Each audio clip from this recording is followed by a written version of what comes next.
किस्मत कितनी ही रोशन क्यों ना हो, किस्मत कितनी ही रोशन क्यों ना हो, मेहनत की आग में जलना ज़रूरी है। किस्मत कितनी ही रोशन क्यों ना हो, मेहनत की आग में जलना ज़रूरी है। और मंजिल कितनी भी पास क्यों ना हो, खुद कुछ कदम चलना भी ज़रूरी है, कुछ कदम चलना भी ज़रूरी है। नमस्कार। बिल्कुल। साहित्यिक टॉक विद गरिमा में आप सभी का स्वागत है। जैसा कि आप सभी जानते हैं, इस पटल पर प्रत्येक रविवार हम हाजिर होते हैं जाने माने साहित्यकार के साथ, जिनके साथ हम चर्चा करते हैं उनकी साहित्यिक यात्रा के बारे में। और आज अपनी साहित्यिक यात्रा की चर्चा करने के लिए हमारे साथ जुड़ी हुई हैं डॉक्टर नीलिमा रंजन जी। इनके बारे में बताना चाहूँगी कि ये उच्च शिक्षा विभाग से सेवानिवृत्त हैं। अंग्रेजी साहित्य की अंग्रेजी साहित्य की प्राध्यापक रह चुकी हैं। रचनात्मक लेखन पठन पाठन में गहन रुचि रही है। सामाजिक कार्यों में सक्रिय भूमिका निभाती हैं। अब तक इनकी 4 पुस्तकें प्रकाशित हो चुकी हैं, जिनमें नाम है युगे युगे शिशुपाल, जो कि एक कविता संग्रह है।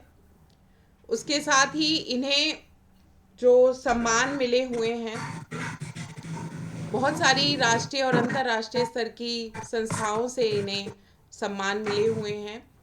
कविता संग्रह के लिए मध्य प्रदेश लेखिका संघ का चंद्रावती राघव स्मृति पुरस्कार सम्मान इन्हें मिल चुका है। उसके साथ ही अंगद उवाच कविता संग्रह के लिए इन्हें जयपुर से कलम प्रिया संघ का कमला सक्सेना पुरस्कार 2022 में मिल चुका है। निरंतर्य खंड काव्य के लिए अखिल भारतीय कला मंदिर का साहित्य कला रत्न सम्मान भी इन्हें मिल चुका है। लॉर्ड कृष्णा स्पीक्स के, जो कि एक पोइट्री की किताब है, उसके लिए गोल्डन बुक अवार्ड्स भी इन्हें मिल चुका है। प्रतिष्ठित पत्र पत्रिकाओं में इनकी रचनाएं जो है वो प्रकाशित होती ही रहती हैं। इसके साथ ही इन्होंने कई पुस्तकों का जो है संपादन किया है। इनकी रचनाएं हम कई साझा संकलन में, अनेकों साझा संकलन में हम पढ़ सकते हैं। इसके साथ ही ये राष्ट्रीय अंतर्राष्ट्रीय स्तर के मंचों पर काव्य पाठ भी करती ही रहती हैं। साथ में इनकी लेखन यात्रा जो है वो अभी भी जारी है। बाकी की चीज़ें हम जानेंगे इनके श्रीमुख से ही। तो नीलिमा रंजन जी, आपका बहुत बहुत स्वागत है हमारे मंच पर कि आज आप हमारे मंच से जुड़ी और अपनी जो बातें हैं वो हमारे साथ साझा करने के लिए आज हम हमारे साथ यहाँ पर उपस्थित हैं। बहुत बहुत धन्यवाद नमस्कार गरिमा जी। जी। मुझे इस मंच पर, सम्मानित मंच पर आमंत्रित करने के लिए आपका बहुत आभार। और मुझे बड़ी खुशी है कि मैं इस मंच से और लोगों से जुड़ सकूंगी। लोग मेरी बात समझेंगे, सुनेंगे, तो मेरे लिए भी एक अलग अनुभव रहेगा आपके साथ जुड़कर। जी। तो मैं उपस्थित हूँ। अब आपके जो भी प्रश्न हैं आप मुझसे पूछ सकती हैं, कोई जी बात नहीं उसमें। जी बिल्कुल। तो सबसे पहला प्रश्न जो है, जो कि हम अपने सभी साहित्यकारों से पूछते हैं कि साहित्य की शुरुआत किस प्रकार हुई? क्या बचपन भी इस तरह से साहित्यिक ही रहा कि लेखन पढ़ जो पाठन का शौक है वो बचपन से ही आपको रहा है? जी। अ, इसके बारे में तो ये कहना चाहूंगी कि छोटी मोटी तुकबंदियां जो लिखती थी पहले भी, जब छोटी कक्षाओं में थी, और सुनाती भी रही। पहले जब हम लोग छोटे हुआ करते थे जी। तो बाल सभा होती थी हर शनिवार को। जी। तो उसमें मुझे बहुत अच्छा लगता था कि मैं कोई कविता सुनाऊं। जी। तो कभी दूसरे कवियों की, कभी अपनी, कुछ भी मिलाकर, हिंदी अंग्रेजी मिलाकर कविताएं लिखती रहती थी। और उनका कोई रिकॉर्ड नहीं है, लेकिन हाँ कुछ कविताएं मुझे छोटी छोटी सी याद हैं। अगर आप बोलें तो एक आध मैं पढ़कर भी सुना सकती हूँ, बोलकर सुना सकती हूँ वो। स्वागत है, स्वागत है। जी। और ये जो कविताएं हैं, ये मेरी जो शिक्षिकाएं रही हैं उनके प्रोत्साहन से बनती रही। जी। तो मेरी एक अंग्रेजी की शिक्षिका हुआ करती थी, अभी तक मुझे ध्यान है, महेंद्रा बहन जी। तो उन्होंने मुझसे कहा कि तुम इतना अच्छी एसेज लिखती हो और ये सब लिखती हो, एक्सप्लेनेशंस अंग्रेजी में, तो चलो, मैं 9th में थी उस समय, उन्होंने कहा तुम इंग्लिश में एक कविता लिखो। जी। तो फिर मैंने उस समय एक छोटी सी कविता लिखी थी। अब मुझे नहीं पता, उन्होंने तो बहुत सराहा और उसमें कुछ सुधार भी छोटे मोटे किए थे। जी। वंस आई अप्लाइड जी, once I applied for the job of a journalist. My father declined. My mother defended. And I submitted, finally submitted, accepted what happened. I was the eldest, a model for 7 youngsters. It's so, it all went well, and I made it so. तो ये शायद अंग्रेजी की मेरी पहली एक कविता थी। और ऐसे ही उसी समय मेरी हिंदी मतलब भाषाओं पर मुझे भाषा से प्रेम रहा है, हर भाषा से। और क्योंकि मैंने अंग्रेजी में बाद में एमए और पीएचडी की, लेकिन हिंदी तो मदर टंग है जो अंदर अंदर तक हमारे अंदर बसी हुई है। बिल्कुल तो बिल्कुल। हिंदी की भी एक छोटी सी कविता मैं जो प्रथम जो मुझे याद है वो बताना चाहती हूँ। वो भी मेरी हिंदी की शिक्षिका ने बोला था कि एक हस्तलिखित पत्रिका प्रकाशित करनी थी। मैं उस समय 9वीं या 10वीं कक्षा में होंगी, तो उन्होंने मुझे उसका संपादन दिया था और कहा था कि तुम भी एक कविता लिखो इसमें। तब मैंने ये छोटी सी कविता लिखी थी। मैं गान हूँ, आलाप हूँ, सुर अपने किसे सुनाऊं। मैं गान हूँ, आलाप हूँ, सुर अपने किसे सुनाऊं। मैं नृत्य हूँ, नदी हूँ, तालबद्ध लयबद्ध कैसे हो जाऊं। बरखा का मेघ हूं, अब बरसने किस ठौर जाऊं। शिव हूं, मैं शक्ति हूं, अपना विश्वास किसे बताऊं। अनंत तक पहुंचती आशा हूं, पतंग सी लहराती कहां तक जाऊं। असीमित संभावना का यह कोश, सदुपयोग कर विश्व को मैं सजाऊं। अब इसमें जो मैंने ये कोश शब्द है ये बाद में मैंने सुधारा है, क्योंकि उस समय शायद ये शब्द मुझे नहीं आता होगा या आता होगा, तो मैंने उस समय लिखा था असीमित संभावना का ये बैंक। तो ये एक थोड़ी अधकचरी सी कविता है, लेकिन ये मुझे फिर भी अच्छी लगती है कि बहुत छोटी आयु में मैंने ये थोड़ा रचनाएं की थी। तो पहली जी, रचना जब आपने लिखी तो क्या उम्र रही होगी आपकी? मैं उस समय मुझे लगता है 10 एक साल की थी। अच्छा, बहुत कम उम्र में आपने शुरू कर दिया लेखन जो है। हाँ, मतलब अच्छा लगता था। बहुत पढ़ते थे हम लोग, और उसके लिए बहुत नाराजगी भी सही मैंने कि मैं स्कूल की किताबें छोड़कर और अपनी कहानी किताबें ये सब पढ़ती भी रहती थी। तो कई बार मतलब हालांकि परिणाम हमेशा अच्छा रहा, स्कूल में कभी ऐसा नहीं हुआ कि भाई परिणाम खराब आया हो, लेकिन फिर भी बड़ों को तो लगता है ना कि भाई पढ़ाई के दिनों में तुम परीक्षा के दिनों में और क्यों पढ़ रही हो। पर शायद उस समय मुझे तरोताजा होने के लिए पढ़ना एक माध्यम था किताबों को। जी, जी। बिल्कुल। और अगला जो प्रश्न है वो आपके परिवार से संबंधित ही है कि परिवार का सहयोग, जैसे जब कम उम्र थी तो परिवार ने थोड़ी परेशानियां तो रही कि बच्चों को डांटा भी जाता है कि पढ़ाई पर ज़्यादा ध्यान देने के लिए। उसके बाद कैसा सहयोग रहा? जी, देखिए, शुरू शुरू में तो थोड़ा सा ये था कि जब छोटी क्लासेस में थी, छोटी कक्षाओं में, तब तो किसी ने सोचा भी नहीं होता होगा कि लिखूंगी या नहीं लिखूंगी।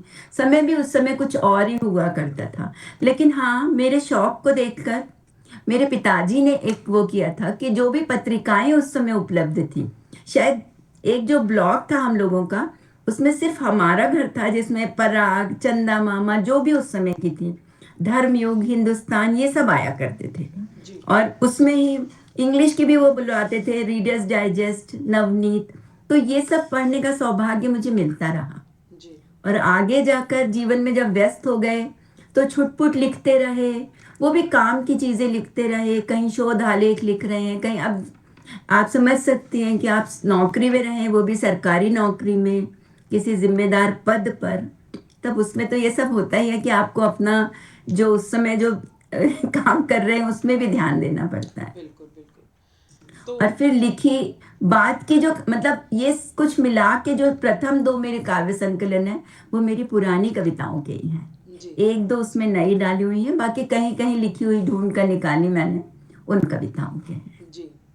तो आप जो है अध्यापन के कार्य में रही हैं, जो कि जी। अपने आप में ही एक इतना डिमांडिंग, टाइम डिमांडिंग, जिसमें बहुत ज़्यादा हमारा समय जी। लगता है, ऊर्जा लगती है। हाँ जी। आपके पास किसी और चीज़ को करने के लिए तो ना शक्ति बचती है ना समय बचता है। साथ में पारिवारिक जीवन भी आपने संभाला है, घर गृहस्थी भी जी। आपने संभाली। तो इस सब के बीच में बिल्कुल। आपने लेखन जो है वो कैसे आप कर पाई?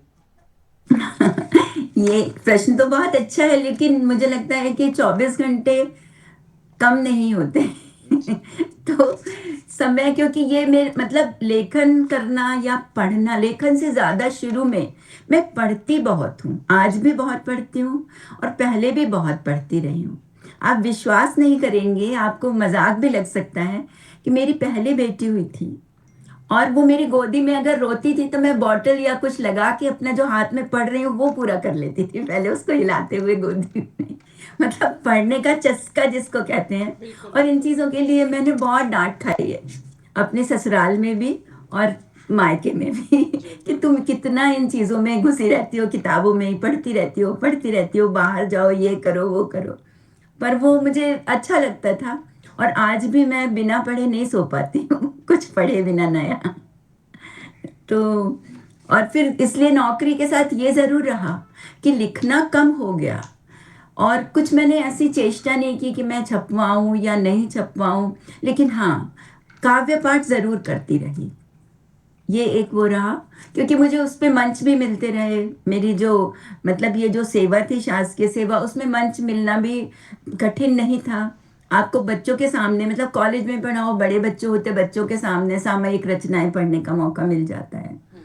और तरह की बातें करने का मौका मिलता है, अपने आप को मतलब वो एक्सप्रेस करने का मौका बहुत अच्छा मिल जाता है। जी, जी, जी, जी। तो वो भी मौका मिलता रहा तो मैंने, जैसे आप कहेंगे कि कुछ पल चुरा ही लिए उसमें से बिल्कुल, अपने बिल्कुल। लिए। तो जी। इतना सब करने की प्रेरणा आपको कहाँ से मिली? अब देखिए, संयुक्त परिवार था हमारा, तो शुरू तो परिवार से ही होता है। मैं सबसे बड़ी थी और हमारे घर में मुझे मिला के 12 बच्चे हुआ करते थे उस समय। जी। मेरे मतलब और 6 या 7 बड़े। और भोपाल में उस समय ऐसा हुआ करता था कि चलन कि कोई ना कोई अतिथि बना ही रहता था घर में। तो कोई वो नहीं था ऐसा, लेकिन ऐसा ये होता था मुझे कि क्योंकि पहली पाठशाला तो घर ही है, तो उस सब के बीच में मेरी मतलब मुझे ये बड़ा गर्व होता था, एक तो कि अरे हमारे यहाँ से सब लोग पत्रिकाएं मांगते हैं कि दिखाना, चंदा मामा दे दो, पराग दे दो, ऐसा। और उसके अलावा हमारे घर पे भी होड़ थी कि पहले कौन पढ़ेगा। तो इन सब में तो मेरी माँ हमेशा बोलती थी कि पहले इसको पढ़ने दो। और वही थी जिन्होंने मुझसे कहा पढ़ना तो बहुत अच्छा है बेटा, कभी खुद 2 लाइन लिख के दिखाओ। और फिर उन्होंने क्या किया कि वो भी एक शिक्षिका रही थी, मेरी मम्मी भी। तो उन्होंने मुझसे कहा कि जो भी तुम जैसे कोई भी निबंध लिखती हो, तो बाद में अपने मन से उसमें 2 पंक्तियां कविता की या कोई भी लिखा करो, या कोई कोटेशन ढूंढ के लिखा करो। तो वो मुझे एक प्रेरणा देता गया। और लिखने में फिर मुझे अभी जो पहला उपन्यास मैंने पढ़ा था वो मेरी माँ ने ही दिया था, निर्मला नाम था प्रेमचंद जी का। जी। वो मुझे अभी तक याद है, मैंने उसको बार बार पढ़ा और रो रो कर पढ़ती रही उसको। क्योंकि वो थोड़ा मार्मिक सा, प्रेमचंद की आप समझ सकती हैं रचनाएं सब ऐसी होती हैं, मार्मिक होती हैं।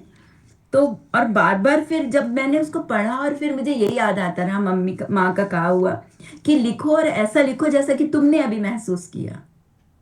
इसको क्यों तुम बार बार पढ़ रही हो। उन्होंने कभी हिंदी साहित्य नहीं पढ़ा मेरी माँ ने, लेकिन उनको बहुत ही शौक था। और हम लोग इतने सारे भाई बहन, तो उस बीच में मुझे नहीं लगता, और उनका कुछ सेवा थी, शासकीय सेवा, तो उसके बाद वो क्या करती, ये भी मुश्किल थी कि कितना करती कितना नहीं करती। तो फिर भी उनको उनको लगा कि मुझे शौक है, तो वो मेरे से कहती रहती थी कि बेटा अब तुम ये भी पढ़ लेना, अब तुम ये ढूंढ लेना। और फिर मुझे ऐसे भी महाविद्यालयों में पढ़ने का सौभाग्य मिला जहाँ बहुत अच्छे ग्रंथालय रहे। तो मुझे उससे बहुत ज़्यादा प्रेरणा भी मिली, क्योंकि वहाँ भी एक आपको अवसर आते हैं अपने आप को एक्सप्रेस करने के, बोलने के। तो वो सब चलता रहा और फिर जब सेवानिवृत्ति हो गई तो उसके बाद तो मेरी जो मतलब इसको कहना चाहिए कि मेरी बरसों की साध लिखने की, पढ़ने की अब पूरी कर रही हूँ। बिल्कुल, बहुत अच्छी बात है। तो लेखन के साथ-साथ और क्या करना पसंद है आपको और क्या-क्या चीज़ें आप करते हैं? लेखन के साथ साथ देखिए, एक तो काम मैं ये करती हूँ, क्योंकि अंग्रेजी 40 साल पढ़ाई है मैंने। जी। तो 10वीं और 12वीं के जब बोर्ड्स होते हैं, तो उससे लगभग 1 महीने पहले जो ऐसे रहते हैं, जो मतलब बच्चे जो हैं जो ट्यूशन नहीं जाते, उन बच्चों को मैं पूरा गाइडेंस देती हूँ, उनको पूरा समझा देती हूँ, जो भी प्रॉब्लम्स हैं उनकी वो सॉल्व करती हूँ, और उनकी आवश्यकता अनुसार उनको नोट्स दे देती हूँ, उनके टेस्ट लेती रहती हूँ, मॉक टेस्ट। एक तो ये करती हूँ। दूसरी चीज़ ये है कि मैं प्राणिक हीलर भी हूँ, तो मैं हीलिंग करती हूँ। तो समझ लीजिए दिन की शुरुआत मेरी थोड़ी जल्दी हो जाती है, लेकिन फिर भी मैं कहूँगी कि सुबह के 3.5-4 घंटे मेरे उसमें चले जाते हैं, उसकी साधना में, जो वो मैं करती हूँ। और स्वयं को इसी तरह से स्वस्थ रखती हूँ, ये सब करके, बिजी रह के। और फिर बाकी का दिन मेरे लेखन और पढ़ने का ही शौक है। तो अगर आप कभी देखेंगे तो मेरे पास एक बड़ी लाइब्रेरी है खुद की, उसी में से किताबें निकाल के बार बार दोहरा भी लेती हूँ। और अभी हाल में, अब 15 दिन में ही मेरी समीक्षा की पुस्तक आने वाली है। एक मैंने समीक्षा की लिखी और एक कविताओं की पुस्तक है, वो भी आने वाली है। तो वो पढ़ते पढ़ते समीक्षाओं में भी मुझे थोड़ा सा रुचि होने लगी कि लिखना चाहिए जब आप इतना पढ़ रहे हैं। क्योंकि कुछ किताबें ऐसी हैं जो मैं चाहती हूँ सब पढ़ें। मैं तो पढ़ती हूँ, बार बार पढ़ती हूँ, लेकिन मुझे लगता है इतना अच्छा साहित्य हमारा है, इतना मतलब कितना सारा हमारे साहित्य में, संस्कृति में भरा हुआ है। तो जितना लोग पढ़ें, मुझे बहुत इस बात से बड़ा मेरा मन होता है। मैं लोगों को बहुत रिकमेंड करती हूँ किताबें कि ये पढ़ कर देखो। कोई माने या नहीं माने, मैं तो अपना बता दूँ, ये मुझे अपना कर्तव्य लगता है कि संस्कृति के बारे में लोग पढ़ें, समझें। तो आपकी जो जी रचनाएं हैं वो मुख्यतः किन विषयों पर आधारित रहती हैं? देखिए, मेरी रचनाएं, जैसे शीर्षक से भी आप समझ जाएंगे, पौराणिक कथाओं और पौराणिक चरित्रों को लेकर काफी लिखा है मैंने। और ये इसका श्रेय तो है, ये मेरे परिवार को जाता है। जी। तो हम लोग जब छोटे थे तो हमारे घर में, अगर आपने नाम सुना होगा, राधे श्याम की रामायण, जी। गर्मी की छुट्टियों में उस पे हम सब भाई बहनों को याद थी बहुत सारी, आज भी याद है मुझे। जी। और उसकी अंत्याक्षरी खेलते थे हम लोग। जी। तो बहुत ऐसा लगता था कि वो पात्र मुझसे बात कर रहे हैं। मुझे बहुत मतलब हमारे यहाँ सबका यही हाल है कि सबको वो सब बहुत पसंद है आज भी। जी। और स्त्री विमर्श पर, क्योंकि ये आज हम कितना भी कहें, लेकिन हम स्वयं भी जिम्मेदार हैं स्त्री की जो दुर्दशा है या जो भी है उसके लिए। बिल्कुल बिल्कुल। तो उस पर भी मैंने थोड़ा लिखा है। और लेकिन इनको क्या किया है मैंने, परिप्रेक्ष्य लिया है वर्तमान, और जो भी चरित्र हैं वो सारे सनातन चरित्र हैं, सनातन से लिए गए। तो उनके बारे में भी मैंने लिखा है। और मुख्यतः कविताएं लिखती हूँ, लेकिन थोड़ी बहुत लघु कथाएं भी लिखी हैं, और समीक्षा तो अभी लिख ही रही हूँ। गद्य पढ़ना तो अच्छा लगता है, लेकिन शायद लिखने लायक जो फ्लो है, वो शायद प्रवाह मुझे नहीं आता है। तो गद्य लिखने की मैंने ज़्यादा कोशिश नहीं की। हालांकि लिखती रहती हूँ, वो भी लिखती हूँ, सामयिक विषयों पे लिखती हूँ, और सामयिक विषयों पे कविताएं भी लिखती हूँ और गद्य भी लिखती हूँ। जी। तो अगले प्रश्न पर बढ़ने से पहले हम चाहेंगे कि आपके श्रीमुख से आपकी एक सुंदर सी जो कविता है वो हमें सुनने को मिले। जी बिल्कुल। तो मैं चाहूंगी कि, अब क्योंकि मैंने अभी आपसे बात तो की ही उसकी, कि मैं पौराणिक उस पर लिखती हूँ, तो प्रभु श्री राम पर लिखी हुई एक छोटी सी कविता है, जिसमें कि उसका शीर्षक है अर्ध विजय, मतलब आधी जीत। तो मैं वो पढ़कर सुनाना जी, चाहूंगी। स्वागत है। जी। तो ये तो जैसे कि सभी सब जो सुन रहे हैं श्रोतागण, वो भी जानते ही हैं कि कहाँ से शुरू हुई थी विजय की शुरुआत। जी। पूरे हारे हुए राम जब थे, पूरे इधर उधर वन वन भटकते रहे 1 वर्ष तक, 1 वर्ष नहीं 4 माह तक। उसके बाद वो ऋषिमुख पर्वत पर गए, तब सुग्रीव और उनकी मित्रता हुई। तो उस समय की ये बात है। तो लोग आकर उनसे मिलते रहे, उसके बारे में एक छोटी सी रचना है, एक तो ये सुनाना चाहूंगी। रघुकुल भूषण थे, शीर्षक है अर्ध विजय। जी। रघुकुल भूषण थे खड़े, ऊंचे थल पर जाए, बरखा ऋतु अविराम थी, वानर सेन निरुपाय। वह कीश यूथ पक्षी समूह, मानव मंडल स्वयमेव मिला। वह कीश यूथ पक्षी समूह, मानव मंडल स्वयमेव मिला। यह युद्ध नहीं रक्षण हेतु, ना लड़ना था अनुकूल भला। उस समय इतनी वर्षा ऋतु थी, तो युद्ध तो हो ही नहीं सकता था, उसके आगे की तैयारी की बात है ये। थे रामचकित कंपित निहार, बिन जतन जुड़ी भारी सेना। थे रामचकित कंपित निहार, बिन जतन जुड़ी भारी सेना। रावण ही करता रहा यहाँ, उसका विरोध सज्जित सेना। रावण के विरुद्ध लोग जुड़ गए थे, इसलिए सजी सेना मिल गई रावण को। बाधा विहीन वह सत्प्रवृत्ति, बढ़ती जाती सैनिक संख्या। जाति प्रजाति का भेद नहीं, अन्याय विरुद्ध संगठन महा। चाहो और रहा यह शोर बड़ा, चाहो और रहा यह शोर बड़ा। किष्किंधा जोड़े संग पुंज, अत्याचारी का तांडव तो रोकेगी प्रजा एकत्र वृंद। हर वय का आता एक समूह, हर वय का आता एक समूह। आकर फिर राम नमन करता, मंद स्मित राम रूप लग फिर अपने ही मध्य बसा लेता। मुस्काए राम विनम्र विनत, आदेशित करे हे अतिथि वर। मैं स्वयं आप सा ही तो हूं और खड़ा आपके द्वारे पर। राम के पास तो कोई महल नहीं था, तो वो एक तरह से अपने आप को भिक्षुक ही मान रहे थे उस समय, कि जिसके पास भी जाएंगे जो भी मिल सकता है उसे ग्रहण कर पाए। रहे सदा अभय आप सही भी, सेना ये नहीं है क्षतिदायक। अनुशासित वानर सेना है, रक्षित है सारे गांव डगर। एक वृद्ध पुरुष आगे आया, एक वृद्ध पुरुष आगे आया। हम अभय आपके आने पर, यदि कार्य आपका कुछ सुलझे, दे देंगे प्रांत कटे फिर सिर। इस रात्रि पधारे ग्राम निकट, उस वृद्ध पुरुष ने कहा, इस रात्रि पधारे ग्राम निकट। भोजन पाए विश्राम करे, प्रातः उठकर कर दे प्रयाण। बस इतना भर सम्मान रखे, संतोष हमें होगा प्रियवर। मानवतावादी सेना से कुछ है संबंध हमारा भी, हे नाथ स्वीकारें इस नाते। प्रातः वह वृद्ध पुनः आया, गदगद था अश्रु नहीं रोके। दुख हरण प्रभु जय हो, सब युवा आपके साथ चले। विवल हो राम पुकार उठे, जय घोष प्रजा की हो जय जय। हो गई यही तो अर्ध विजय, अब भावी है बस पूर्ण विजय। जय जय जय जय जय जय जय जय। तो ये एक छोटी सी कविता है।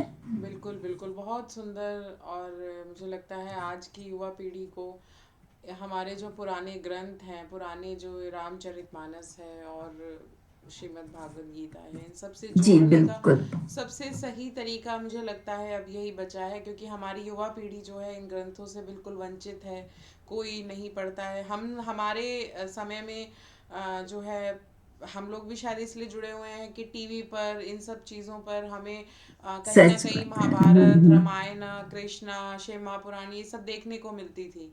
बुजुर्ग भी वो सब कहानियां बताते थे। लेकिन आजकल के जो बुजुर्ग अगर हम देखें तो हमारी पीढ़ी, हम ही तो बड़े अब बूढ़े हो रहे हैं, तो जब हमने ही कुछ नहीं देखा तो बच्चों को हम कैसे बताएंगे। हम ही नहीं पढ़ते ग्रंथों को तो हम बच्चों को कैसे बताएंगे। तो वही सब चीज़ें जो है हमारी पीढ़ी के लिए बहुत ज़रूरी है। और बहुत अच्छा जो है आपने लेखन किया है और बहुत उम्दा आप लिखती हैं। तो इसके साथ ही अगला प्रश्न जो है साहित्य से संबंधित मैं पूछना चाहूँगी, क्योंकि जी आप बिल्कुल। शिक्षा के क्षेत्र से जुड़े हुए हैं, तो आप समझ सकते हैं कि बदलाव जो है वो प्रकृति का नियम है। और बिल्कुल। साहित्य में बदलाव जो है वो बहुत आ रहे हैं। अब ऑनलाइन चीज़ें बहुत चल गई हैं, सोशल मीडिया चल गई है, मोबाइल फोन्स चल गए हैं। तो ऐसे में साहित्य के बदलते स्वरूप पर आपके क्या विचार हैं? देखिए, बदलना तो प्रकृति का भी नियम है, अब उसे हमें स्वीकार करके चलना पड़ता है। लेकिन फिर भी साहित्य की जो एक महत्व है, जैसे एक पुस्तक का जो महत्व है, फिजिकल पुस्तक की बात कर रही हूँ जो हाथ में आती है, उसका जो महत्व है वो किसी डिजिटल उस पर, मेरा मेरा ऐसा मानना है कि उसका संतोष हमें किसी डिजिटल उस पर नहीं मिलता, प्लेटफॉर्म पर। मतलब मेरा तो ऐसा ही मानना है। हो सकता है कि मैं पुराने विचारों की हूँ, पुरानी पीढ़ी को बिलोंग करती हूँ, लेकिन आज का सबसे बड़ी एक ये सबसे कठिनाई आ रही है कि विरोध का साहित्य पनप रहा है। उसमें सकारात्मकता की कमी है। हम नकारात्मकता को भी ऐसे लिख सकते हैं जिसमें सकारात्मकता का पुट हो। लेकिन आज सिर्फ मैं तो इतने सारी चीजें पढ़ती हूँ इसलिए ये बात कह रही हूँ, और इसके मेरे पास बहुत सारे उदाहरण भी होंगे, लेकिन खैर अभी ये समय भी नहीं है उन पर बात करने का। लेकिन हाँ, नए आयाम भी खुल रहे हैं, अच्छी बात है वो भी।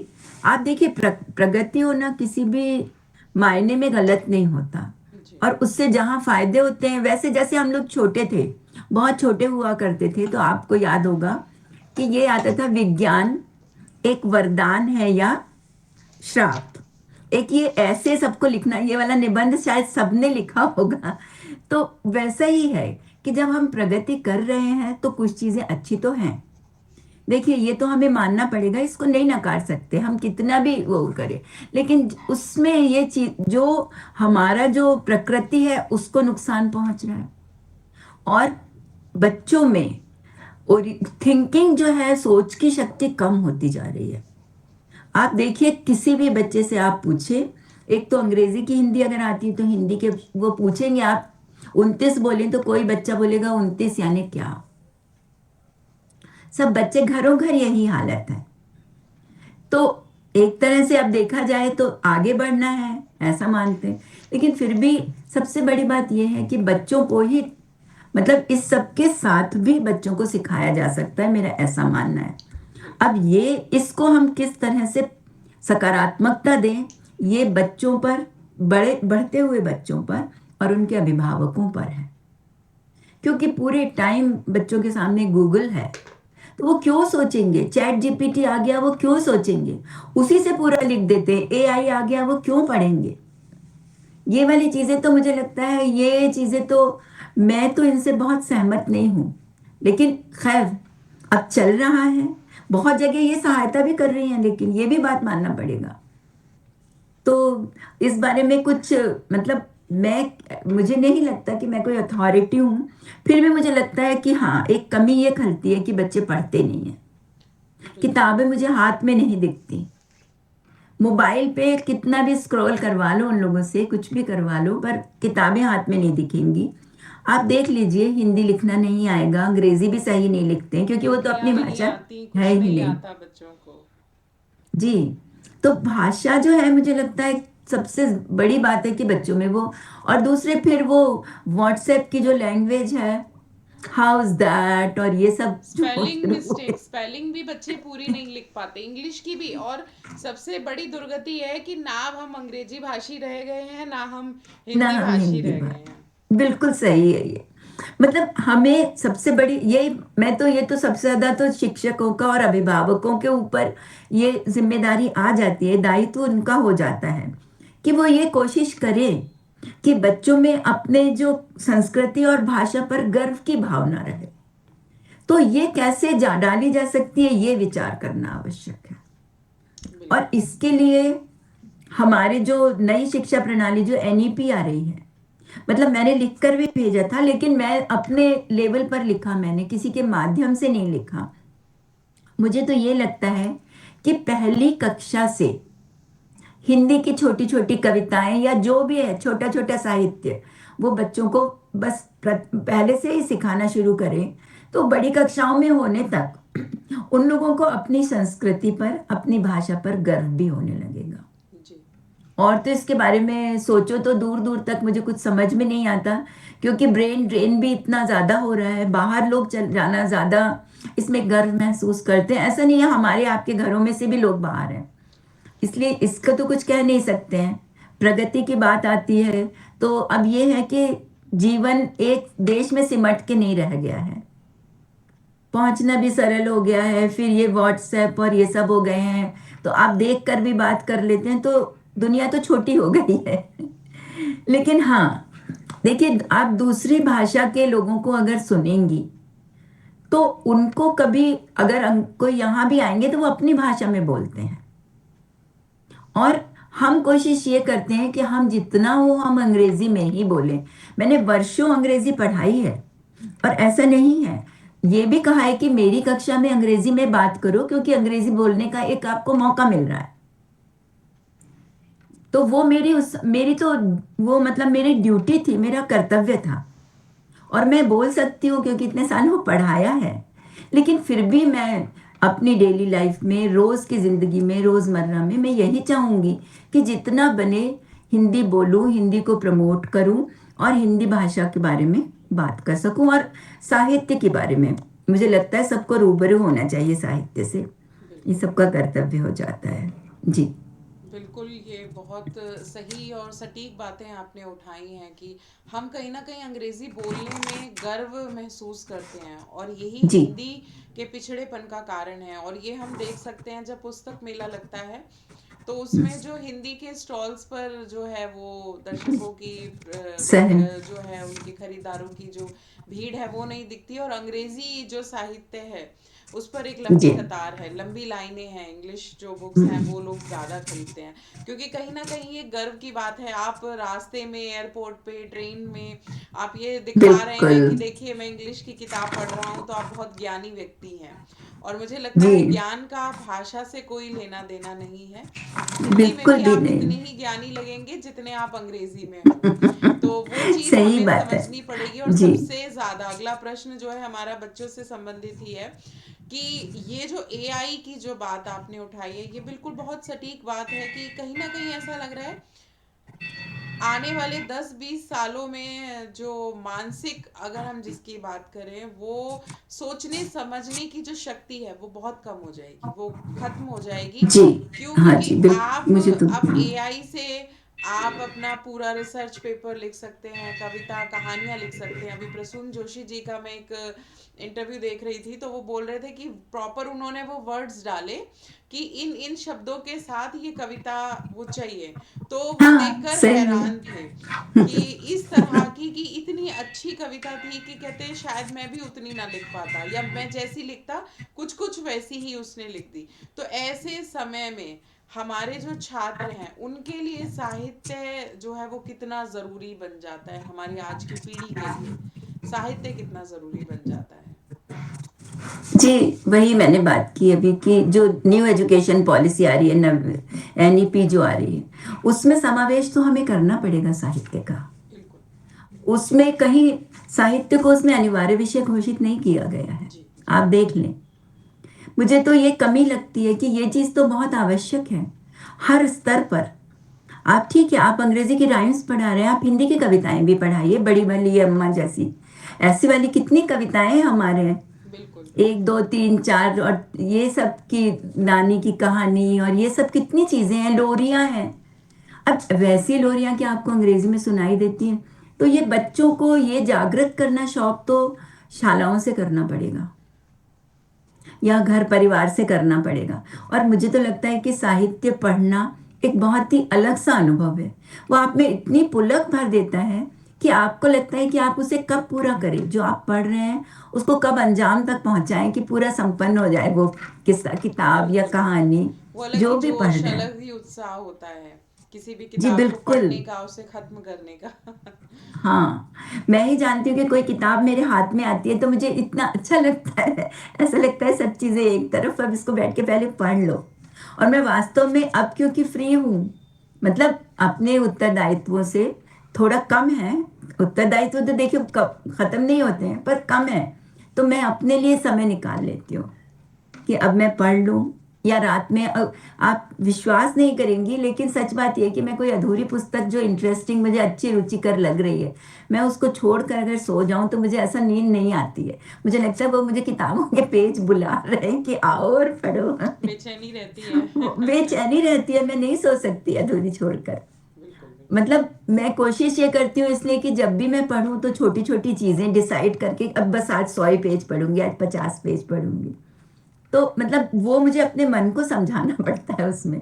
लेकिन बच्चों में देखिए क्या बताएं, अभी तो आप खुद देख लेना, भाषा और साहित्य की बात तो बाद में आएगी, पहले वो गूगल से और मोबाइल से नजर तो हटाएं। बिल्कुल। आप उनसे कोई भी प्रश्न पूछिए, वो गूगल देखेंगे। हम लोग छोटे थे तो हमसे गणित के भी प्रश्न पूछे जाते थे, कोई या भी रिश्तेदार पहाड़। आता था वो सबसे पहले हमारा टेस्ट लेता था। हाँ। सही है, बिल्कुल सही कह रही हैं आप। तो ये चीज़ कहीं न कहीं हमारे अब एक कविता मैंने इस चीज़ पर पढ़ी थी कि अब जो है हम अपने बच्चों को शायद रिश्तों से बचना भी सिखा रहे हैं। क्या हो गया अगर किसी रिश्तेदार ने या किसी संबंधी ने आकर आपसे आपकी पढ़ाई के बारे में पूछ लिया, क्योंकि वो आपके रिश्ते में कुछ लगते हैं, तो ऐसा कुछ पूछना गलत नहीं है, लेकिन हमारी जो पीढ़ी है, हम उसको कहीं न कहीं आपने देखा होगा इन चीज़ों पर सही बहुत कह रहे सारी हैं। रील्स देख सकते हैं, लेख भी देख सकते हैं कि क्यों किसी को क्या लेना है, क्यों हमारी पढ़ाई के बारे में पूछना है। अगर पूछते हैं तो कहीं न कहीं वो हमारे शुभचिंतक भी हो सकते हैं, ऐसा नहीं है कि सब जलन की भावना से ही होता है, और ये एक अच्छी बात थी। एक दूसरे के बारे में जानना अच्छी बात थी, लेकिन अब कहीं ना कहीं हमने अपने रिश्तों को इतना सीमित कर दिया है कि हम मामी मौसी चाची ताई इन सबको कुछ बताना ही नहीं चाहते हैं, इन सबसे कुछ शेयर नहीं करना चाहते हैं। तो ये एक बहुत सारी मैं इतनी कहानियां पढ़ती हूँ जिनमें सास बुआ ननद ये सब विलन हैं। कहानियां हम नई सही। लेखिकाएं भी लिख रही हैं, जी। वो औरतों को ही एक विलन के रूप में पोर्ट्रे कर रही हैं, और कहीं ना कहीं अगर हम उनको एक सकारात्मक छवि के साथ भी प्रस्तुत करें, भले ही समाज में बुराई है, लेकिन आप तो अच्छी शुरुआत करो।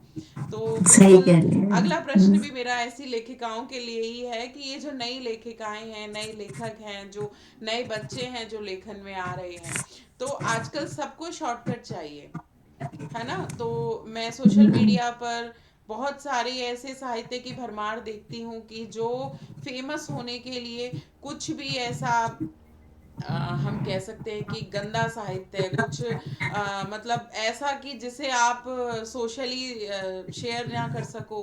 नेगेटिव जो चीज़ें हैं, औरतों को देखिए, हम स्त्रियां जो हैं वो इतनी स्वतंत्रता और स्वच्छंदता का अंतर भूल गई हैं। तो कुछ भी बस फेमस होने के लिए एक बुराइयां करके लिख देना, और ये वुमेन एम्पावरमेंट के ऊपर जो है बिल्कुल सारे जी, समाज के वही बात खिलाफ मैं कहना चाह जाना, वो चीज़ें इतना चल रही हैं। तो ऐसे में शॉर्टकट के ज़माने में आप ये नए लेखकों को क्या सुझाव देना चाहेंगी? देखिए, अगर वो लिख रहे हैं तो कहीं न कहीं थोड़ा तो साहित्य प्रेमी हैं, लेकिन और समझदार भी हैं कि उनको पता है कि उनको अपने लिए क्या करना है। लेकिन उनको मैं शुभकामनाएँ भी देती हूँ जो लिख रहे हैं कि लिखें, लेकिन अच्छा लिखें और पढ़ें। जी। लिखने से ज़्यादा पढ़ें। जी। मुझे ये लगता है उनके लिए कि वो लिखने की ललक तो बहुत अच्छी बात है। लिखने का भी उनका उद्देश्य अलग है, लेकिन जब जब आप जग हिताय सर्व हिताय लिखने लगेंगे, तभी शायद ये वाला जो उद्देश्य लिखने का है वो पूरा होगा। क्योंकि स्वार्थवश आप अपना स्वांतः सुखाय लिखते रहिए, लिख रखते रहिए, उसका यदि कोई उपयोग नहीं है, तो आपके बाद उसे कौन पूछेगा? मतलब उपयोगी साहित्य तो होना चाहिए ना। और वर्तमान में लिखा साहित्य मुझे नहीं लगता कि सारा उपयोगी है। हर तरह का, जैसा अभी आपने स्वयं स्वीकारा और बोला, और जो हम देख रहे हैं आसपास कि कैसा कैसा साहित्य है, और कैसे साहित्य जो इतने लोकप्रिय भी हो रहे हैं। सबसे बड़ी बात ये है, उस पर मुझे बड़ा आश्चर्य होता है और मुझे दुख होता है। और अश्लीलता मुझे, आ गई है साहित्य हाँ में जी, बहुत सारी। नहीं, दया भी आती है लोगों पे कि वो इसको साहित्य कह रहे हैं, जो किसी कोने से साहित्य की श्रेणी में ही नहीं आता। बिल्कुल बिल्कुल। वो तो एक तरह से आप ये है कि आप गप कर रहे हैं, गॉसिप कर रहे हैं, फालतू की बातें कर रहे हैं, मतलब जिनको कि आप सभ्य समाज में वो बातें बोलनी नहीं चाहिए, वो सब आप लिखते जा रहे हैं। और उसमें वो अपने आप को बड़ा बड़ा बड़ा वरिष्ठ और बहुत ऐसा महसूस करते हैं कि हम तो बहुत खुले मन के हैं, हम तो बहुत आधुनिक हैं। अगर आधुनिकता की ये पहचान है, तो फिर उनके बच्चों को भगवान बचाए, जो लोग ऐसे मतलब ऐसी चीजों को स्वीकृति देते चलते हैं। बिल्कुल बिल्कुल। सबसे बड़ी चीज तो ये है। और वर्तमान साहित्य थोड़ा पढ़ना इसलिए जरूरी हो जाता है कि तभी हमें वर्तमान की नब्ज पता चलती है जी। कि आज की नब्ज क्या है। तो वो तो ठीक है, और आपको पेपर्स में, न्यूज़पेपर में, किताबों में, यूं ही जो जो मतलब आप सच देखें, जो किताबों के जो शीर्षक होते हैं, वो तक ऐसे होते हैं कि आपको लगता है ये लिखी क्यों गई है भाई, इसका अर्थ क्या है? पता नहीं। एक तो ये है कि शब्दों को तोड़ मरोड़ के लिखने का शौक आ गया है लोगों को। उसमें उन्हें लगता है कि हम अपने आप को ज्यादा बहुत ज्ञानी, अपने आप को हम दिखा रहे हैं। जी। लेकिन अब वो ये है कि लोगों को आप किसको समझा सकते हैं? जो स्वयं समझना चाहे तभी आप समझा सकते हैं, क्योंकि आज तो 5 साल का बच्चा भी कहता है नन ऑफ योर बिजनेस। सच बात तो ये है, बिल्कुल। स्कूल में जाके यही सबसे पहले सीख लेता है छोटे कि छोटे आप। बच्चों को भी प्राइवेसी चाहिए, उनको भी बिल्कुल अपनी स्वतंत्रता चाहिए। तो ये सच में सच बहुत ही है, बहुत हमारे, चिंता की बात है ये तो, ये सच में इतनी चिंता की कितनी, बात है। बहुत चिंता की बात है, बिल्कुल। तो ये सब चीजें तो है ही, तो मैं तो बस उनको सुझाव ही दे सकती हूँ कि अच्छा साहित्य पढ़ें। पुराना भी बहुत अच्छा है और आज का लिखा भी कुछ अच्छा साहित्य है। ऐसा नहीं है कि आज अच्छा नहीं लिखा गया है। आप महादेवी को पढ़ें, दिनकर को पढ़ें। ऐसा नहीं है कि मैं बहुत पुराने काल की बात कर रही हूँ। सुभद्रा कुमारी चौहान, मतलब इस तरह के पढ़ें, देश प्रेम भी आएगा आपको, आपकी भाषा परिमार्जित होगी। जी जो बिल्कुल। मैं भाषा की बात कर रही हूँ, आप ये देखिए, अतुकांत मैं भी लिखती हूँ, तुकांत हर जरूरी नहीं है, क्योंकि हर भाषा को तुकांत कविताएं नहीं, मतलब नहीं उतनी अच्छी तरह से वो कर सकती, पोर्ट्रे नहीं कर पाती हैं। तो मुझे लगता है कि जब तक चित्र सही नहीं हो तो भाषा के ऊपर तो ध्यान देना पड़ेगा। लेकिन आप भाषा देखिए कि कहीं भी उर्दू के शब्द डाल दिए जाते हैं, कहीं भी अंग्रेजी के शब्द डाले जाते हैं, हिंदी भी बहुत कठिन तोड़ मरोड़ के शब्द, पता ही नहीं रहता कि वो शब्द सही है कि गलत है। बिल्कुल बिल्कुल। आपको ढूंढना पड़ेगा और आपको वो शब्द मिलेंगे नहीं किसी भी उसमें, ये शब्द संग्रह में कहीं भी नहीं मिलेंगे। तो वो एक, उस चीज से मुझे बड़ा आश्चर्य लगता है। ऐसा है, देखिए, जैसा हम लेखन कर रहे हैं तो उसमें उसके विषय के हिसाब से हमें शब्द चयन तो करना पड़ता है। तो कठिन शब्द तो सबको समय समय पर उपयोग में लाने पड़ते हैं, लेकिन जब आप किसी बालक की बात कर रहे हैं, जब आप किसी और की बात कर रहे हैं, स्मृतियों की बात करते हैं, तब तो ये बात अलग हो जाती है ना। तब तो वो बात अलग होती है, तब आपकी भाषा की जो सरलता है वही उसकी पहचान होती है और वही उसकी सुंदरता होती है। जी मतलब बिल्कुल अगर आप जनमानस तक पहुंचाना चाहते हैं तो भाषा तो आपको सरल चुननी पड़ेगी। बिल्कुल। बिल्कुल। मैं एक कविता छोटी सी और सुनाना स्वागत चाहूंगी, है, अगर समय हो तो। स्वागत है, एक, स्वागत है। हाँ, मतलब, जी, एक मिनट देखती हूँ।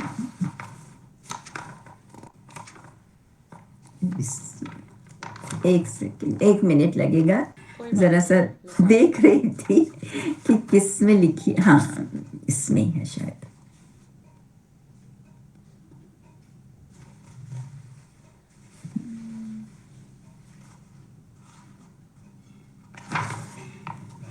एक, ये मैंने, मतलब ये सब जो चलता है मन में, इसके ऊपर ही मैंने एक छोटी सी कविता लिखी थी, चेतन प्रवाह। जी स्वागत है। जी, थोड़ा इसमें देखिए, जबकि राम पर मैंने कविता पढ़ी वो सनातन सत्य पर पढ़ी, जी लेकिन उसकी भाषा सरल थी, ये तो आप भी कहेंगी। जी अब ये चेतन मन का प्रवाह है, तो इसकी भाषा थोड़ी सी, क्योंकि बिल्कुल अलग विषय है, तो थोड़ी कठिन, कह, जी बिल्कुल। कठिन नहीं है, फिर भी सरल है, क्योंकि ये सब हमारे मन की भावनाएं हैं। यह चेतन मन का प्रवाह, अंतरंग वह पोह का निष्पत्तिहीन रह जाना, आभासी दृष्टि भ्रम, समाज की अभियोगपूर्ण दृष्टि, अनदेखा अनचीना यथार्थ अथवा क्षणभंगुर यथार्थ का भ्रम, गहन तीव्र क्षण कहाँ ले जाता है। ये जीवन के अलग अलग समय की बात है ये। बिल्कुल मोहित करता जीवन, मोहित करता जीवन, पुष्प, वल्लरी, रंग, तितली और भी न जाने क्या क्या, प्रियजन, परिचित, संबंधी और हम मंत्रमुग्ध से विपरीत खोने लगता है और चलता जाता है जीवन प्रवाह, चेतन प्रवाह। एक समय होता है जब हमें सब कुछ अच्छा लगता है, ये बिल्कुल। उस समय की बात है। फिर हावी होती जाती है, कदम दर कदम, बरस दर बरस, चढ़ती बढ़ती वय, और समक्ष होता है अनचीना, अनजाना, अनचाहा आज, माया जाल, विषाद, खिन्नता और निराशा भी। एक समय आता है जब आपको सब जो सच है उसे स्वीकारना होता है। बिल्कुल फिर किशोरावस्था का सावन, बढ़ती वय का कंपन, कौतुक और अनुभव, सब मिलकर दे जाता है नश्वरता का प्रश्न। और चलता है जीवन प्रवाह अनवरत। अध्यात्म आखड़ा होता है नश्वरता के सम्मुख और प्रारंभ होता है एकालाप, स्वगत कथन और असंख्य स्पर्शन। अध्येता से वार्तालाप का प्रयास। अब यहाँ पर ये शब्द अगर नहीं डालूं तो इसका अर्थ नहीं बनेगा, तो इसलिए वही मैं आपको यही बात बताना चाह रही हूँ कि भाषा की क्या महत्व है। नियति, चेतन प्रवाह साक्षी है नियति का, कर्म का, चेष्टा का। कौन होना चाहता है बंजर भूमि सा? कौन होना चाहता है बंजर भूमि सा? अग्नि पाथर सा। कौन हो जाना चाहता है परछत्ती सा, रिक्त, अज्ञात और उपेक्षित? कोई नहीं चाहता सर्द, तीक्ष्ण, नुकीली, आक्रामक, झकझोरती शांति। इंसान जब अकेला रह जाता है तो ये सब होता है। बंजर भूमि सा रह जाता है, मतलब एक जली हुई मिट्टी सा रह जाता है, परछत्ती सा रह जाता है। वही परछत्ती यानी जो लॉफ्ट होती है ऊपर जो बनी रहती है, वरन दरकार रहती है। क्या चाहता है हर इंसान, ये हर मन की बात है। हर इंसान वरन दरकार रहती है शांति, निराकार, अमूर्त, एक सद्य जात प्रातः सी, माँ के आंचल से झांकते शिशु सी, अबोध, निश्चल और कर्णप्रिय, पक्षियों के कलरव सी, तितली के पंखों सी और रपटती चमकीली माछी सी। और ये चेतन मन का प्रवाह ले जाता है मानस को ऐसी ही अनजान राहों पर, मानव बन उठ खड़े होने को। वाह, यह चेतन क्रम। बहुत खूब, बहुत खूब। शब्द जो हैं उसमें बहुत ध्यान से और बहुत सावधानी पूर्वक जो है चुने गए हैं, और बहुत ही सदुपयोग जिसे हम कह सकते हैं यहाँ पर शब्दों का किया गया है। और बिल्कुल आपने जैसा कहा है कि शब्द चयन का जो नए लेखक हैं उनको बहुत बहुत ध्यान रखना ही चाहिए। तो अगले प्रश्न की ओर बढ़ते हैं कि इस बिल्कुल पूरी जी। लेखन यात्रा में आपने किन किन चुनौतियों का सामना किया? ऐसी कौन सी परिस्थितियां रही जो आपके लिए चुनौती के रूप में सामने आई? देखिए क्या है कि जब मतलब परिवार में जब व्यस्त हुई उसके बाद उसको आप चुनौती माने या अपने मतलब अपने ही आपको परिवार के लिए काम करना अच्छा भी लगता है, ऐसा नहीं है। तो वो सब कुछ छोड़कर उस समय लगना पड़ा, एक वही चुनौती रही। उस समय लेखन तो मैंने किया नहीं कई सालों, पुरानी कोई उठा के पलटती रही, क्योंकि ना समय रहा ना मन रहा। दूसरी चीजें इतनी ज्यादा महत्वपूर्ण रही कि उन पर हमें ध्यान देना ही पड़ता है। जब आप एक माँ बनते हैं, एक पत्नी बनते हैं, एक बहू बनते हैं, एक बेटी रहते हैं, तो आपको बहुत सारी जिम्मेदारियां, बहुत सारे दायित्व जो निभाने पड़ते हैं। आप एक पड़ोसी भी बनते हैं तो भी आपका दायित्व हो जाते हैं, परिचित हो उनके साथ भी दायित्व रहते हैं। तो उनका निर्वहन करते करते थोड़ा आगे निकल गई का मतलब थोड़ी देरी से जो बाकायदा लेखन है वो थोड़ी देरी से शुरू किया मैंने। मतलब पहले लिखती रही वो छुटपुट ही रहा, पर जो बाकायदा अब लिखना शुरू किया है वो थोड़ी देरी से किया है। लेकिन मतलब कभी लगता है कि हाँ पहले से लिख सकती थी, लेकिन इतना अधिक अफसोस नहीं है मुझे, क्योंकि मैंने उसके बदले में बहुत कुछ पाया भी है। अगर मैंने वो समय दिया है तो मुझे निश्चित प्यार भी मिला है, निश्चित सहारे भी मिले हैं, और बहुत सारे ऐसे लोग और बहुत सारी खुशियां भी मिली हैं, ऐसा नहीं है। तो इसलिए उसका अफसोस तो नहीं मैं कभी सोचती। हाँ, कभी कभी थोड़ा सा लगता है कि शायद मेरी जो चेष्टा थी उसमें कुछ कमी रही, मैं इसको साथ में चला सकती थी। मतलब ये था कि समय इधर उधर, ऐसा नहीं है घूमने भी बिना मतलब को चले गए, ये सब भी होता रहा बहुत। चलो कोई कह रहा है तो चलो मार्केट ही चले जाओ, यहाँ चले जाओ, वो सब भी। लेकिन अब ठीक है, स्वयं भी इतनी व्यस्त रही कि मतलब लिखा तो था लेकिन पुस्तक को आकार देना नहीं कर पाई। तो वो एक अफसोस रहा, वो थोड़ा देरी से किया। तो जैसे अब समीक्षा जरूर मेरी नई लिखी हुई है, लेकिन जो कविताएं हैं वो लिखती जा रही हूँ, कुछ नई भी लिख रही हूँ, लेकिन कुछ उसमें से ऐसा होता है कि 50-50% आती हैं नई और पुरानी मिलके, जो मैं, और वो मुझे ढूंढने से अपने पेपर्स में, अपने कहीं कागजों में, किसी पुरानी कॉपी में। तो आप मैंने अपनी कॉपियां और रजिस्टर अभी तक संभाल के रखे हुए हैं, क्योंकि पता नहीं किसके पीछे पेज में क्या लिखा मिल जाएगा। इसलिए, क्योंकि ऐसा था कि लिख रहे हैं, छोटा छोटा कुछ लिख लिया, फिर नहीं लिखा, फिर लिखा, ऐसा वाला। तो बाकायदा लेखन थोड़ा देर से शुरू किया, तो अब वो संभव नहीं हो पाया। तो उस पर अब अफसोस भी करने से कोई वो नहीं है, समय तो निकल ही चुका है। जी। तो बहुत ही मुझे लगता है इतना लेखन, इतना सारा सब लिखने के बाद भी हमें लगता है हमारे मन की इच्छाएं पूरी नहीं होती हैं, और कहीं ना कहीं ये अभी आगे बढ़ती ही जाएंगी। तो जी। हाँ, तो आपकी ये चुनौतियाँ और ये, अगर हम अफसोस भी कह सकते हैं इन्हें, तो मुझे लगता है ये सही भी हैं, सकारात्मक भी हैं। और हमारी शुभकामनाएं हैं कि आप अब ऐसे ही आगे भी लिखती रहें। अब क्योंकि जी। प्रोग्राम जो है वो अंत की ओर बढ़ रहा है, तो अब हम चाहेंगे कि हमारे व्यूअर्स के लिए दो शब्द आप कहें। जी, अब देखिए, मैं क्या कहूँ, यही कहना चाहूंगी मैं कि पढ़ें, खूब पढ़ें, और पढ़कर लिखने की भी कोशिश करें। क्योंकि ऐसा नहीं है, हर एक व्यक्ति के अंदर कुछ ना कुछ रचनात्मकता छुपी रहती है। जी। और जब आप पढ़ेंगे तो आप अच्छे साहित्य को परखने की दृष्टि विकसित करेंगे। बिल्कुल। तो मेरी बहुत सारी शुभकामनाएं सबके लिए।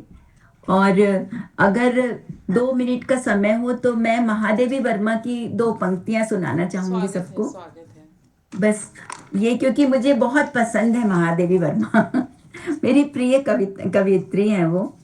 तो मैं उनकी 2 कविताएं, नीलांबरा उनका एक ये है, मैंने निकाल के रखी थी, मैंने कहा अगर समय, ये नीलांबरा, ये देखिएगा। तो और एक मुझे दिनकर जी की रश्मि रथी भी बहुत पसंद है, ये रश्मि रथी, बिल्कुल। ये मेरे टेबल पे ये दोनों किताबें हमेशा रहती हैं।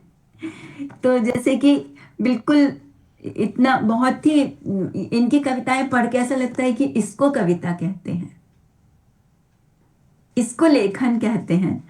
हम क्या लिख रहे हैं, तब उस समय लगता है कि अरे हम ये क्या कर रहे हैं, हमें अब कुछ और करना चाहिए, और अच्छा करना चाहिए। मतलब ऐसी प्रेरणा मिलनी चाहिए लेखन से किसी को भी। तो मैं ये दो, बस उसका शीर्षक है आज सुनहली बेला। लघु कंठों से, मैं भी वही भाषा की ही बात कर रही थी। भाषा और भावनाओं का इतना सुंदर समन्वय महादेवी जी करती हैं। छायावादी तो वो हैं, लेकिन समन्वय ऐसा है कि आपको वो दृश्य सामने दिखने लगता है। लघु कंठों के कलरव से ध्वनिमय अनंत अंबर है, पल्लव बुदबुद और गले सोने का जगसागर है। शून्य अंक भर रहा सुरभ्यूर, क्या सोना तम भर न सकेगा, यह रागों का मेला आज सुनहली बेला। बहुत खूब, बहुत खूब। तो बस इतना ही। और अगर और समय हो तो मैं दिनकर की 2 लाइन और दो जी जी जी, पंक्तियां पढ़ना स्वागत है, चाहूंगी। स्वागत है। जी। जी।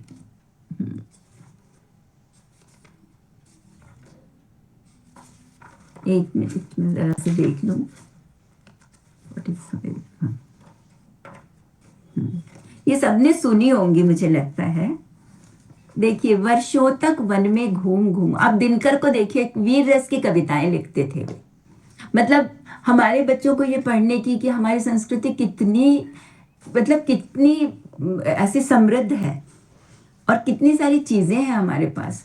इसको बाहर जो दूसरे देश है उनमें इन पे रिसर्च हो रही है, शोध कार्य हो रहे हैं, लेकिन हमारे जो आज का युवा है उनको तो ये इनका नाम भी नहीं पता है, इन किताबों के। बिल्कुल। तो जरा देखिए, तो जब भगवान हस्तिनापुर आए थे उनसे मांगने, तब उन्होंने कहा आकर, वहां पर राजसभा थी, जो न्याय अगर तो आधा दो। पांडवों के दूत बनकर आए थे भगवान श्री कृष्ण। दो न्याय अगर तो आधा तो, पर इसमें भी यदि बाधा हो तो दे दो केवल 5 ग्राम, रखो अपनी धरती तमाम। हम वही खुशी से खाएंगे, परिजन पर असी ना उठाएंगे। दुर्योधन वह भी दे न सका, आशीष समाज की ले न सका। उल्टे हरि को बांधने चला, जो था असाध्य साधने चला। जब नाश मनुज पर आता है, पहले विवेक मर जाता है। जब नाश मनुज पर आता है, पहले विवेक मर जाता है। जंजीर बढ़ाकर साध मुझे, हाँ हाँ दुर्योधन बांध मुझे। बहुत खूब। ये पंक्तियाँ जो है मैं रील्स में भी बहुत देखती हूँ और सच में एक जोश अंदर से जो है भरती हैं। और इनके तो रश्मि रथी के तो क्या ही कहने। हर पंक्ति में जो है वीर रस भरा हुआ है। और अगर बहुत। और सभी सही। के लिए ये एक अनिवार्य पुस्तकें होती है ना कि ये पढ़ें। मुझे लगता है एक लिस्ट होनी चाहिए। जब तक इतनी बुकें नहीं पढ़ी हैं, आपने इतनी किताबें नहीं पढ़ी, तब तक आप सच। अपने आप को लेखक नहीं कह सकते। तो हाँ, ये सही है। किताबें आपको ज़रूर पढ़नी चाहिए। बिल्कुल, बहुत सुंदर आपके साथ बात करके हमें आज बहुत अच्छा लगा। और बहुत सकारात्मक, बहुत सुंदर वार्तालाप, बहुत प्यारा ही साक्षात्कार जो रहा है। और हमारे व्यूअर्स भी आपसे ज़रूर कुछ ना कुछ सीखेंगे। और जो नए बच्चे हैं जो नया लिखना शुरू कर रहे हैं, उनको भी कुछ ना कुछ जो लाभ है वो ज़रूर मिलेगा। और एक व्यक्ति के जीवन में भी अगर बदलाव जो है हम देख पाते हैं, ला तो हमारी सकते हैं। ये छोटी सी जो कोशिश है, छोटा सा प्रयास है, ये बिल्कुल सफल हो जाएगा। और अब विदा लेने का समय हो गया है, तो उससे पहले मैं चाहूँगी कि डॉक्टर नीलिमा रंजन जी का मैं बहुत बहुत धन्यवाद प्रकट करूँ। कि आपका बहुत बहुत आभार, बहुत बहुत धन्यवाद कि आज आपने अपना कीमती समय हमारे लिए निकाला। अपनी जो साहित्यिक यात्रा है, अपनी जीवन यात्रा जो है वो हमारे साथ साझा की। इसके लिए हम आपके बहुत बहुत आभारी हैं। बहुत बहुत धन्यवाद। और अब जो है हम विदा लेते हैं अगले रविवार तक के लिए, जहाँ हम फिर से हाजिर होंगे एक जाने माने साहित्यकार के साथ, जिनके साथ हम चर्चा करेंगे उनकी साहित्यिक यात्रा के बारे में। अंत में दो पंक्तियाँ कहना चाहूँगी कि परवाह न करो चाहे सारा ज़माना खिलाफ हो। ये पंक्तियाँ उन लोगों के लिए हैं जो सोच रहे हैं कि हम अकेले पड़ गए हैं संघर्ष के समय में। परवाह न करो चाहे सारा जमाना खिलाफ हो, और चलो उस रास्ते पर जो सच्चा हो और साफ हो। चलो उस रास्ते पर जो सच्चा हो और साफ हो। तो आप सभी से गुजारिश है, सच्चे रास्ते पर, साफ रास्ते पर, नेक रास्ते पर चलते रहें। और अब हम विदा लेते हैं। अगले जी। रविवार तक के लिए सभी स्वस्थ रहें, मस्त रहें। धन्यवाद। जी, बहुत नमस्कार और बहुत बहुत धन्यवाद आपका। नमस्कार। जी।